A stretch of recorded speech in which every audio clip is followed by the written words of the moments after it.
My name is Ginny Peacock, and I am an alcoholic. Hi, everybody. I'm here because I want to drink again, and thank you. I like the guy that got up and said his name, and I'm an alcoholic, and thank you. And my sobriety date is July 13th, 1974, and for that I'm eternally grateful, and I do thank you for that. And I have to particularly thank all my friends who came over here from the Bay Area and around the Bay Area to see me, women I sponsored, and friends from central office, guys from the program. That you're all here. I mean, and it's very emotional to me to have you here. I moved from San Francisco 2 years ago to Palm Springs, and I had no idea how difficult it would be to move at 28 years of sobriety. I left because I had bought a house in Palm Springs in 2000, and I thought that I could, you know, I could work there. I could sell houses in Palm Springs, and I could be warm. And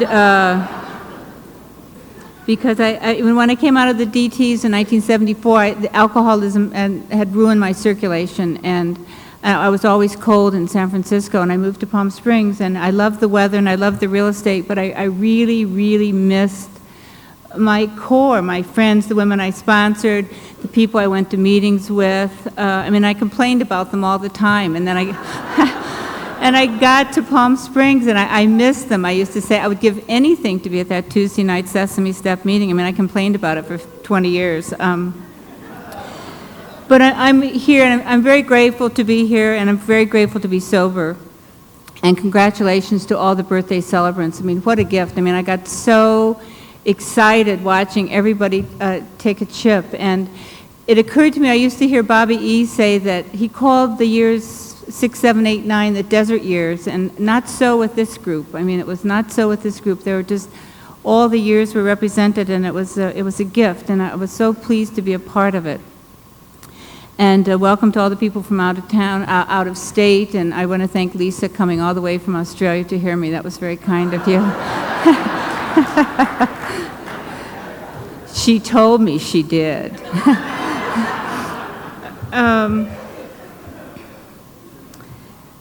What do I want to talk about? I guess I'll tell you what it used to be like, what happened, and what it's like now. And I was born in Indiana.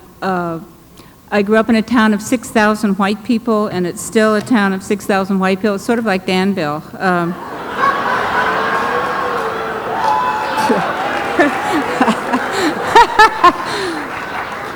Sorry, I just had to say it. I brought some of my people in from San Francisco, so. I grew up in this town of 6,000 people, and the water tower said the world takes what Danville makes. So my mother was chairman of the Republican Party, and my father was the town drunk, and he was also a womanizer. And let me tell you, I took after my father, not my mother. And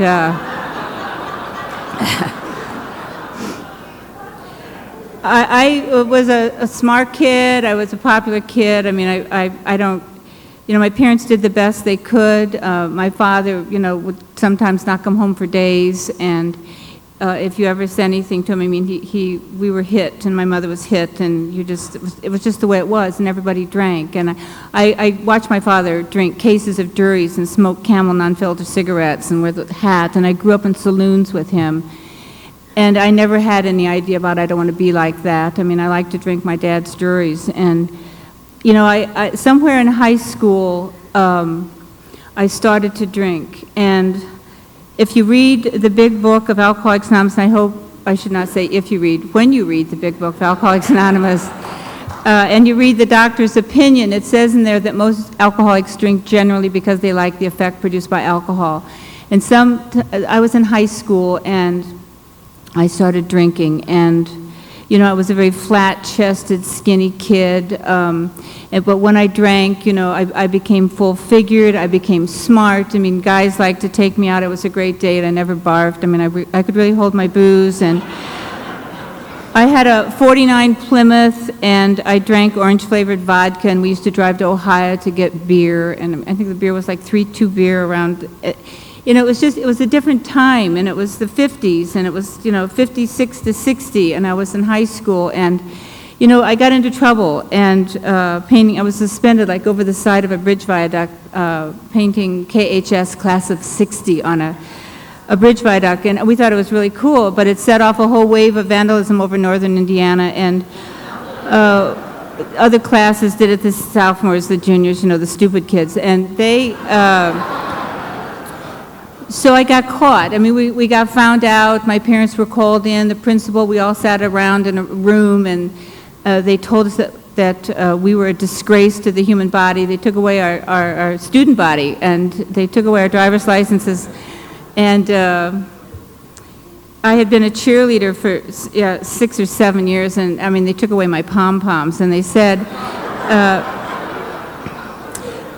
that I could not go out in front of the student body. I was really a disgrace. And so I really got a chip on my shoulder. I had this attitude, basically, they'll never take me alive. And I told my mother, I'm going to leave this hick town and I ain't ever coming back. And I literally didn't go back. And I went away to Indiana University in 1960. And I was still there in 1974 when I got sober. And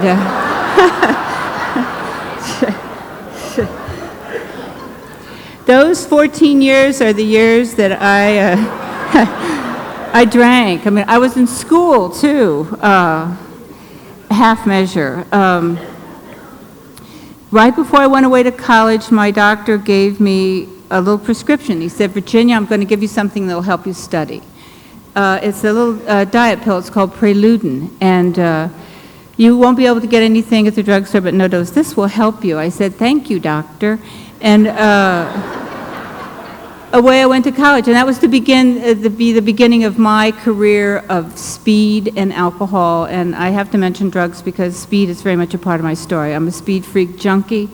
And I'm an alcoholic, and I use speed so that I could drink. And I mean, I love speed, and I love to drink, and those were my drugs of choice. And I went away to college, and I became a tri-delt, and I had a sorority sister named Karen who'd worked in a pharmacy in Downers Grove, Illinois, and she said, you know, if you can get some prescription pads, I can write them, we can sell them, we can take them, and off I went to the local doctor, and I went to the local doctor and I got a prescription for ephedrine. And while I was stuck in a room, I stole the prescription pads, I took them back to the house, Karen wrote them, we sold Dexedrine and Dexamil out of the second floor of the Tridelt house in 1961, and I was off and running, and we had a cooler in my room, and we would drink Cutty Sark, and we would drink Beefeaters, and we would drink, you know, Calvert's the smooth whiskey, and we would play bridge, and we'd smoke cigarettes, and we'd take pills, and we'd suck our mouths, and we'd fall asleep for, you know, 2 hours. You take a handful of pills, go to sleep for a couple hours, and wake up, and boing, you know, and you go off to class, and you're sucking your mouth, and like you just speed it out, and then you come back at 3 or 4 in the afternoon, and you start to drink again to take the edge off, and it worked for me, and I loved it. I kept my weight down. I mean, it was great, and somewhere about my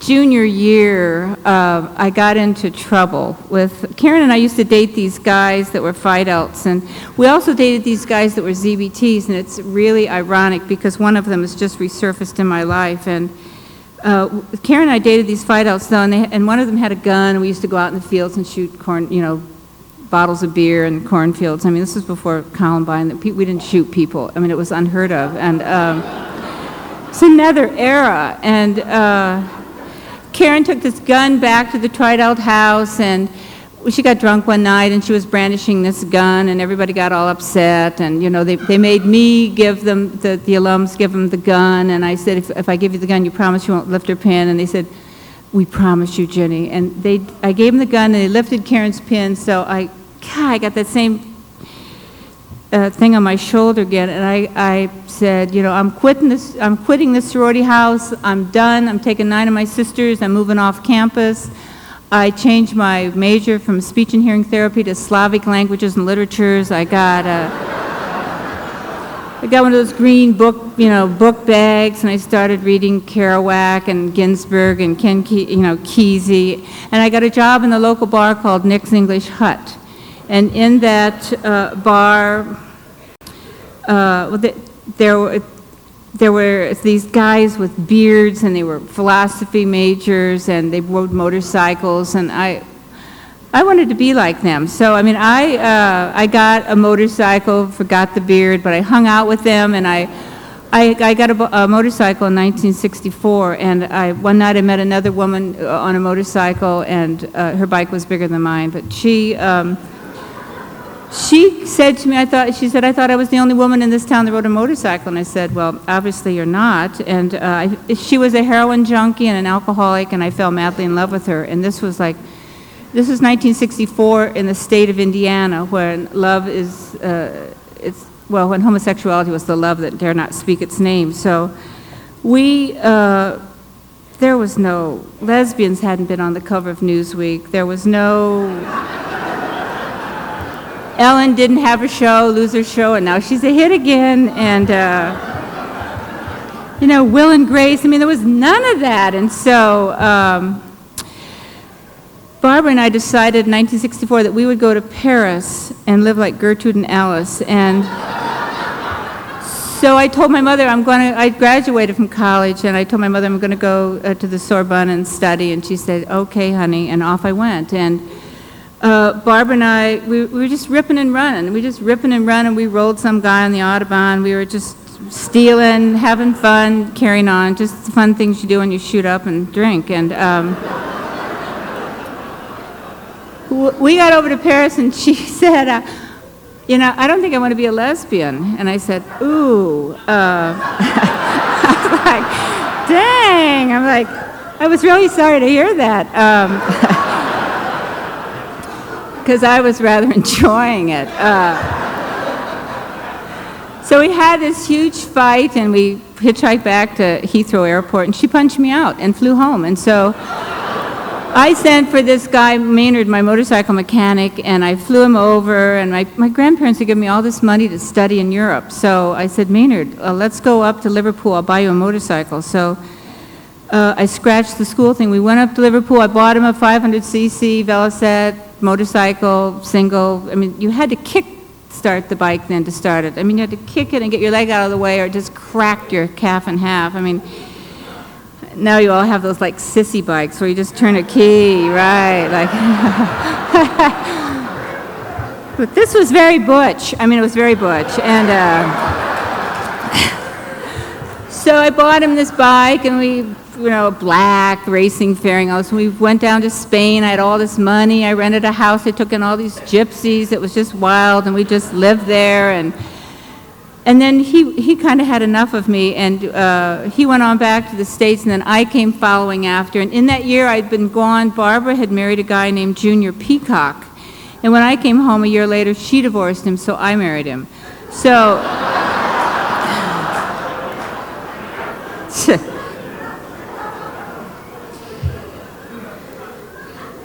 my friend Faden in Half Moon Bay says we don't get the well ones here, so. I married Junior. We moved down to southern Indiana, outside of French Lick, a place called West Baden, Indiana. It was 1968. Got married. From 1968 to 1974, I never drew a sober breath unless I was locked up in a mental institution, incarcerated in a jail, or slammed down in the DTs. I drank on a daily basis. I had to drink. Alcohol's a drug. This old guy, Jack, used to say, the man takes a drink, the drink takes the drink, and then the drink takes the man, and the drink took me. And I had to drink, and 1968, in my first year of married life with Junior in this house with no running water, we didn't really care, because Barbara was sending us bags of meth crystal from the Haight in San Francisco. So we had our speed, and we had our booze, and Junior's hanging drywall, very quickly, and I am...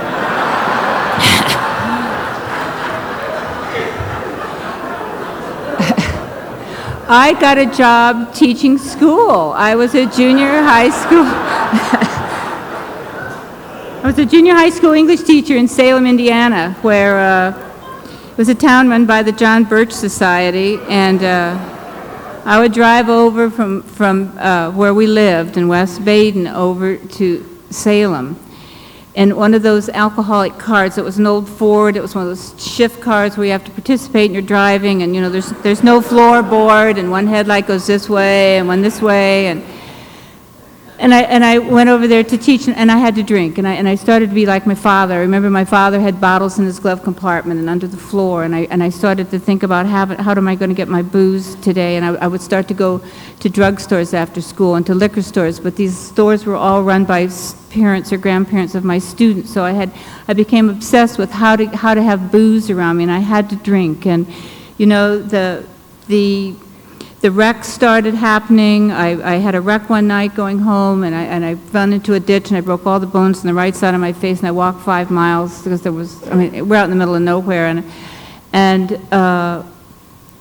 they drove me to Louisville, Kentucky, and rebuilt my face, and I was back in the classroom, and you know, I really shouldn't have gotten married to Junior. It was.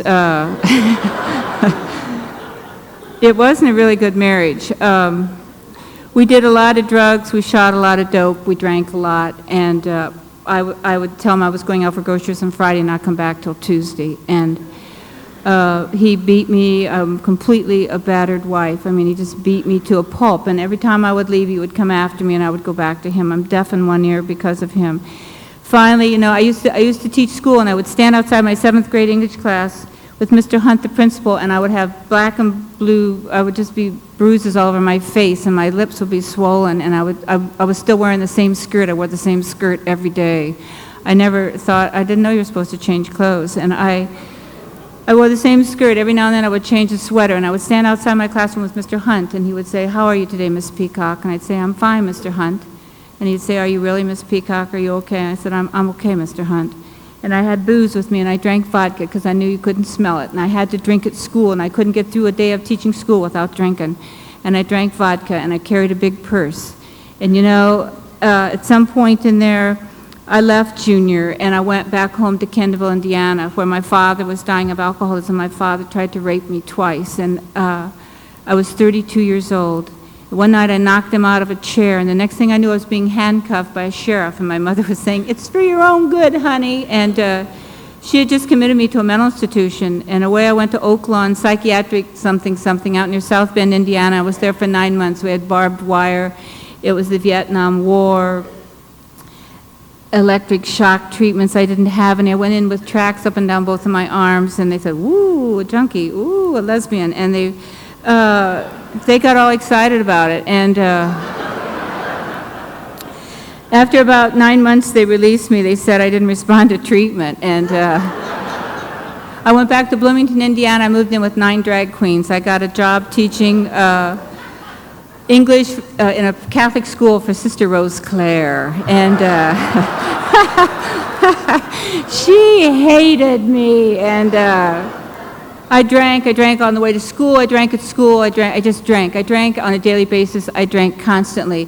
And when those teachers would come by at 7:30 in the morning to pick me up of the teacher's pool to go to school, I got in the car with a half pint of vodka, and a can of beer. And I drank on the way to school. And nobody ever dared to turn around and say, "Virginia, do you think you should be drinking at this hour?" Because if they did, I said something about, you know, their physical appearance, their face, their body, their lack of intelligence. They would be in tears before we got to the corner. So nobody ever bothered to talk to me. I mean, I learned to do more than hang up those queens' dresses. I mean, I began to talk like them. And so but the last job that I had was driving a muni bus for the City of Bloomington. I have an amends letter to them too. And I drove a bus. I was a muni bus driver, and you know, I drove drunk. I drank on the bus. I would pass out at night. They called me the big wrinkle at work. I would just go to work, and I wore the same clothes constantly for weeks and weeks and weeks. And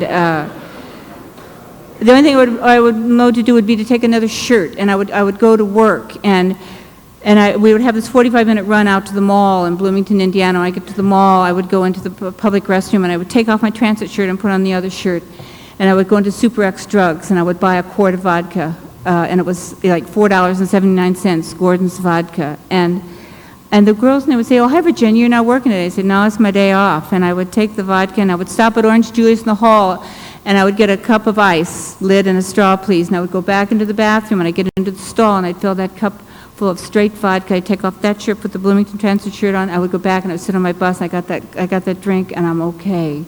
And as long as I had that drink, I was okay. I had to drink, and I could not stop it. And I absolutely hated the person that I'd become, but I couldn't stop it. I left people standing in the snow. It would be 17 below zero, and there wouldn't be another bus along for 45 minutes. And I would see these women up ahead. Oh, I just hated them. They just talked, and they made my hair hurt, and I just couldn't. I could not. Oh, I just couldn't. So I would change that sign up there, and I would put out of service, and and I would just pull over to them, and I'd open the door, and then they would say, "What's wrong, Virginia?" I'd say, "I have to go into the garage. Your bus will be along any minute." And I knew there wouldn't be another bus for 45 minutes, but I didn't care. I didn't care about them. I had to drink, and I had my little, tapes, Brandenburg Concerto and Olivia Newton-John. I played it for 8 hours straight on my bus. And I would just pull over, and I would put my feet up on the dash, and I would drink. And I didn't care if they ever got home. That's where alcohol took me. And somewhere on April Fool's Day in 1974, I must have gone out to McDonald's because I had a wreck, and I hit 12 parked cars, a utility pole. I tore the corner off a house, and of course the police came, and I was arrested with a blood alcohol count of .33, and so I had no car, so I got a bike with a wicker basket, and I used to ride my bicycle down to this liquor store called Brint's in Bloomington, Indiana. It opened at 6 o'clock in the morning, and I would buy my bottle of vodka, and I'd be there with all the winos, and I'd unscrew that orange cap, and I'd pass it around, and we'd take a few hits, and we'd throw up, and I'd finally get it down. I'd screw that orange cap, and I'd go put it back in my wicker basket, and I'd ride my bike home, and I'd sit in my house, and I was trying to figure it out. I was always trying to figure it out, and I was seeing shrinks, and I was seeing doctors. Would somebody tell me why I drink so much? Why? And people would come to my house, and they'd see me in there, and they'd knock on the windows, and I'd just flip them off, and I wouldn't go to the door, and I just sat in my house, and I was dying like Dorothy Parker of alcoholic dissipation. The doctors from the Bloomington Hospital, floor 3 South, the mental health ward, where I was a regular visitor, they came and they talked me into going to the hospital, and I walked into the hospital with a blood alcohol count of .489. And on the third or fourth day, I had a grand mal seizure, and I was in the DTs for a week, and I had 125 injections. I was vile. I spit in people's faces. I pulled the IVs out with my teeth, and when I got out of the hospital, I did only thing I knew to do. I went out and I bought a quart of vodka, and I drank it just like it was water, and I ran into, the city no longer wanted me to drive a bus for them, but they told me I could paint curbs yellow for $2.50 an hour. I could be on the street department. I went to work for the street department, and I had my bucket of yellow paint, and I had my brush. And, my paint crew took a break one day in a diner where we went for biscuits and gravy. And inside the diner was a woman whose name was also Virginia, and she said, "Ginny, sit down. I heard you were in the hospital." And I said, "Yes." And she said, "What's going on?" And I said, Virginia, I just forgot, that right before that happened, my roommate took me, I started drinking again when I came out of the DTs. My roommate took me down to southern Indiana, because I was drinking again, and the doctor said, "Don't let her sleep, because she could have another grand mal seizure. She could swallow her own tongue, she could die." And so Sarah took me down to southern Indiana, down to Paoli, and, she walked me that weekend. That weekend I screamed, I cried out to God. I cried the whole weekend. I said, "God, help me. Somebody help me. I can't quit drinking." And, then it was that Monday that my paint crew took a break in the diner, and there was the woman and I believed that God was there with me, the same God I cried out to for the weekend. "Please help me." I just, like a truth belt, I blurted out, "Virginia, I'm drinking again. I've got bottles sitting all over town. I tell my lover I'm going to go take a walk, and I've hidden a bottle." She said, "I know 2 women who met at Hazelden Treatment Center. They fell in love with each other. They divorced their husbands. They live here in town. Will you talk to them?" And I said yes. And in the Pacific group, they say that the principle of identification is the single most important aspect of AA recovery. And I believe it. Because I knew these 2 women were lesbians, I said, "They can come. I'll talk to them." And it was 1974, and they came to my house that night, and they said, "We're from Alcoholics Anonymous, and we know how you feel." And I consider those to be the 5 most important words anyone ever said to me. They told me there was a meeting that Sunday night, and they would come and get me. And I said, "No, you won't. I'll get there on my own." And They came to see me on a Monday night, and I don't know if I drank from Monday to Sunday, but on that Sunday, it was July 13th, 1974, and I said to Sarah, I'm going to go to that meeting tonight. And I didn't drink that day, and I never took another drink. And I went to that meeting. I mean, I really believe that God got me to Alcoholics Anonymous, and Alcoholics Anonymous has gotten me to God. I'm somebody that had to drink on a daily basis. I couldn't even talk to my mother on the phone without drinking. I couldn't even take a drive without a bottle between my legs. I couldn't do anything without a drink. And I went to Alcoholics Anonymous, and I came to you people, and I mean, I didn't walk in and say, whew, really glad to have found you. It's been rough out there. I mean, there were 5 people. There were 4 others and me. And they were old. I mean, they had blue rinses. They were old. And I was 32 years old, and I thought, oh, and they had praying hands, bookends, and I thought, oh. I mean, I did not say my name's Ginny. I'm an alcoholic for a year. Just the 4 of them talked. And, of course, they really got tired of what each other had to say, so we started listening to tapes, and we listened to tapes like Sandy B., Drop the Rock. I listened to Franklin W. from Olive Branch, Mississippi, Trust in God, Clean House, and Help Others, and I heard of Holly Martin. You know, and there were no meetings. There was one meeting a week on Sunday night, and so I would listen to these tapes all week long, and I have to tell you that this past January, actually it was in February, I just ended a 10-year relationship with a woman who's been a drinker. And it's been the hardest thing ever for me to let go of her. And I let go of her, and I took myself to a 2-week sober vacation. I took myself on a sober vacation, you know, at www.sobervacations.com. And they went to a sober club med at Turks and Caicos. I mean, at 30 years of sobriety, I never did anything like this. And I went because my sponsor, who's Peg M. from Omaha, Nebraska, was leading the morning meeting at 8 o'clock, the one that Dr. Paul used to do. And she and her husband were going, and I thought, oh my God, some of my sister sponsees said, come, Ginny, there's been a cancellation. So I went. And it was the most incredible week of my life, and it was, you know, I was with my sponsor for a whole week. I mean, never in the entire time that I've been sober have I ever spent an entire week with a sponsor. And she was there with her husband, and she led the meeting every day at 8 o'clock. And then we all went to breakfast. And then we all went to the beach or the pool, and we all played Scrabble. And then we all went to lunch. And then we all went to the 2 o'clock meeting. And then some of us went to the women's meeting. And then we all got dressed, and we all went to the 6 o'clock meeting. And then we all went to dinner. And then we all did, you know, we did all that Club Med dancing, you know, My Heart, Gimme, Gimme. Oh, it's just, and and I did all of it. And then they had these shows. I mean, and there were like, it was 541 sober people, and there were probably 5 gay people there. And that did not bother me at all, because I got sober in Alcoholics Anonymous, and I got sober in the center of the lifeboat, and I was just so grateful to be there. And one of the biggest gifts of all was that Sandy B., the Drop the Rock guy, was one of the main speakers. And he was there, and I said, oh my God, I can't believe you. I said, I listened to your tape in 1974 for a solid year. You saved my life. And, you know, I got to have dinner with him and his girlfriend and a lot of the other speakers, and Earl H. was there, and Annie L. from Marin, and it was just, you know, oh, Father Terry, I just, and my sponsor spoke, and I was in seventh heaven. I mean, some of my heroes in Alcoholics Anonymous, the people that I so much respected, admired, and listened to their tapes when I was so new, were there, and I got to just be a part of them, and it was fabulous. And you know, the second week I went to New York, and I was just with sober people. I was with just sober people.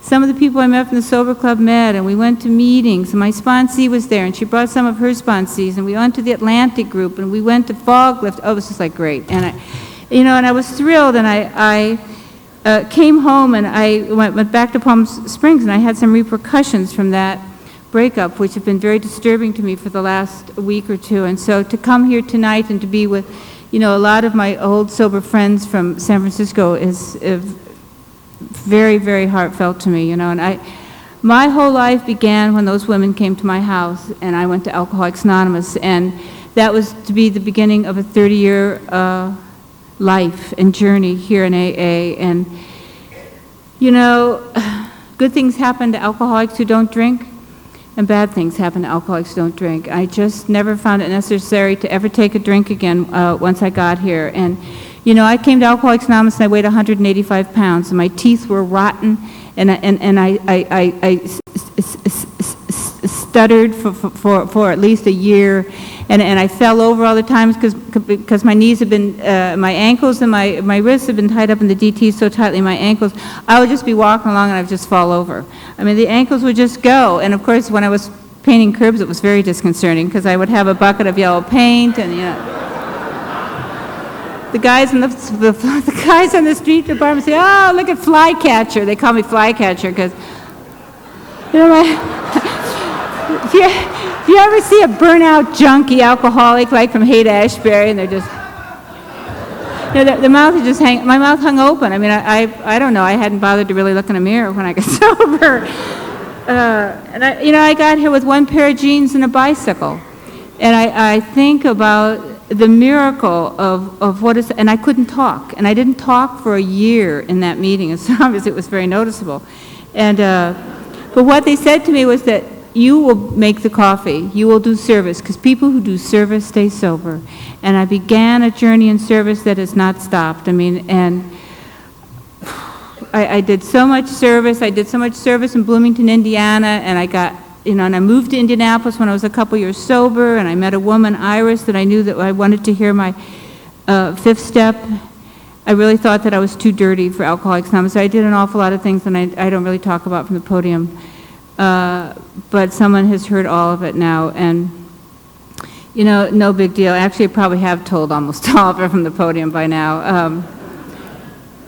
You know, when I was 5 years sober, I moved to San Francisco, and I was there for 23 years. And I was very involved in Alcoholics Anonymous in San Francisco, and, you know, Abby's here from Central Office, and even Max is here. I mean, I was a chair of the COC, and I was very involved in H&I, and I was the chair of H&I, and I rode to Vacaville for 15 years with Irwin, you know, this man that I just totally love. And, you know, I went into San Quentin for 10 years, and then a couple years ago I moved to Palm Springs. And I mean, I have to tell you, I was miserable when I moved. I mean, I was so miserable. I gained 25 pounds the first 2 months I was there. I just ate myself to death, and I didn't think it would be that hard. I mean, I just miss my people. I miss my core group. I miss my friends. I was awful. And I mean, it's better now. I've found women to sponsor. I've gotten a commitment at the jail, and I'm involved in, you know, quite a few things going on there, so it's okay. But, you know, it was very, very difficult to move, you know. But, you know, I changed sponsors about a year ago. I was walking into the Pacific Group,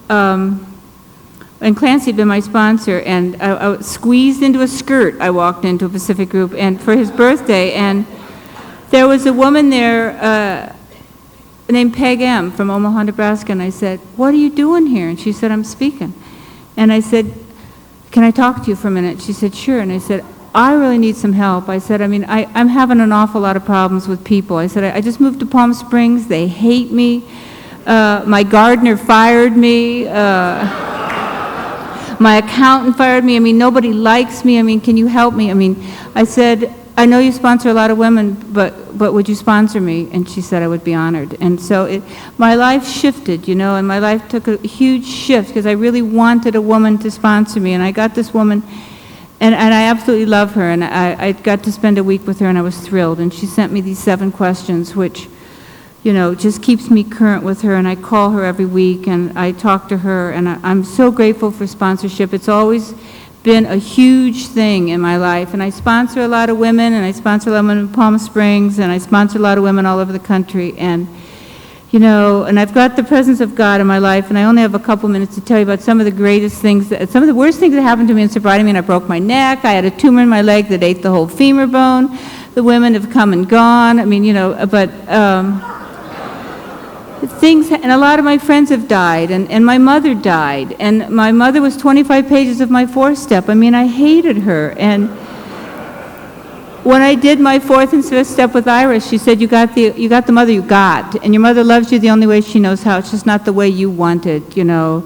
And your mother's to go on your 8-step list, and you're going to begin to make amends to her. And I made amends to my mother for the next 20-some years. And, you know, I quit wearing the jeans home with the ass out and the knees out, and, you know, have a nice day. And I quit saying the F word every 4th word. And I began to act like a daughter. And, you know, my mother died in 1995. Gosh, it'll be 10 years this year. Oof. And I flew to Florida, and I was there for a month, and she had 4 surgeries. They amputated her leg. I mean, it was a horrible experience, but I was able to be there. I was able to be there with her, you know, and before my mother died, she said a couple things to me. She said, number one, she says, you know, you've been a really great daughter. The only reason I was a great daughter for 20-some years was because I came to Alcoholics Anonymous, and you people taught me how to act right. You told me how to do things right, how to look right, how to talk right, how to be a daughter, and I was a good daughter. And she also said to me, I really want you to have a nice relationship with your brother. Will you please try to have a relationship with your brother? I said, okay. Well, my brother's a dweeb. I mean, he's from Grand Rapids, Michigan. He's a Republican. I mean, and I'm like, I mean, I'm a lesbian. I'm a Democrat. I mean, what else is there? I said, okay, I will. And so I said to my brother, you know, Mom's dying, you come down, I think you better come down. And so I spent, you know, the better part of that month with my brother, and I had to talk to him. I had to say, what would you like to do for dinner? I said, I don't know. What would you like to do? I don't know. I mean, we didn't even know how to talk to each other. I mean, all I would ever say to my mother was, what does Bill want for Christmas? I would never ever talk to my brother. So I began a relationship with my brother that is today amazing, and I talk to my brother all the time. And when my brother hangs up, he says, I love you, Ginny. I say, I love you too. I'll see you guys soon. And, you know, I have that great relationship with them today. And, you know, Barbara and Junior have both died. Barbara, wow.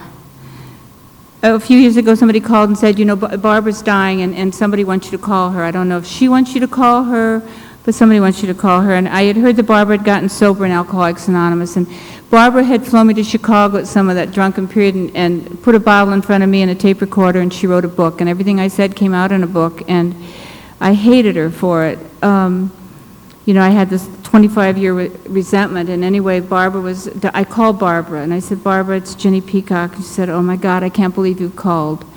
You know, and the reason I called was like Alabama used to say, you've got to pray to be big enough, to be small enough to be used. And, you know, Alcoholics Anonymous got me to call her, and I called her, and I said, how are you doing? And she said, you know, I'm dying. I've got cancer of the esophagus. And I said, yeah, I heard. And then we talked about the husband that we shared, Junior. And, and we laughed, and, you know, she said she was sober 11 years, and you know, and she said, did you call me to say goodbye? And I said, no, I'll say goodbye for today, but I'll call you next week. And she said, I'd like that very much. And so I called her next week, and there was no answer, and she did die. And, you know, it was Alcoholics Anonymous that taught me how to do the right thing, you know. And my Junior died, and he died. He was dead for 2 weeks when a cleaning lady found him, and he died drunk. And, you know, that's the plight of the alcoholic. We die from this disease. And I always want to say to people, instead of keep coming back, I want to say, stay here. You know, you may not get another chance to come back. I mean, just stay here. Just do what we do. If you do what we do, and you go where we go, and you say what we say, then you'll get what we've got. And that's sobriety. And, you know, when I came to Alcoholics Anonymous in Bloomington, Indiana, nobody could just say, hi, my name's Mike, I'm an alcoholic. They would say, hi, my name's Mike, I'm an alcoholic, sober today for the grace of God and the fellowship of Alcoholics Anonymous, the way of life you people have taught me. I haven't found it necessary to take a drink since July 1. And I was like, oh, I mean, I stuttered. There was no way I was going to say all of that. And I was like, whoa. So a year later, when I was 1 year sober, and boy, you know, 1 year tonight, it was the greatest year of my life, was that 1 year. I knew if I could stay sober a year, I could stay sober for the rest of my life. And I got a cake with a dump truck and a stop sign on it. And what they said to me, and it was, you know, you never will have to drink again, Jenny, if you don't want to, and I never have. And the only thing that I can say to you tonight is, my name is Ginny Peacock, and I'm an alcoholic. Sober today through the grace of God and the fellowship of Alcoholics Anonymous. And this way of life you people have taught me, I haven't found it necessary to take a drink since July 13th, 1974, and for that I'm eternally grateful. Thank you for my life.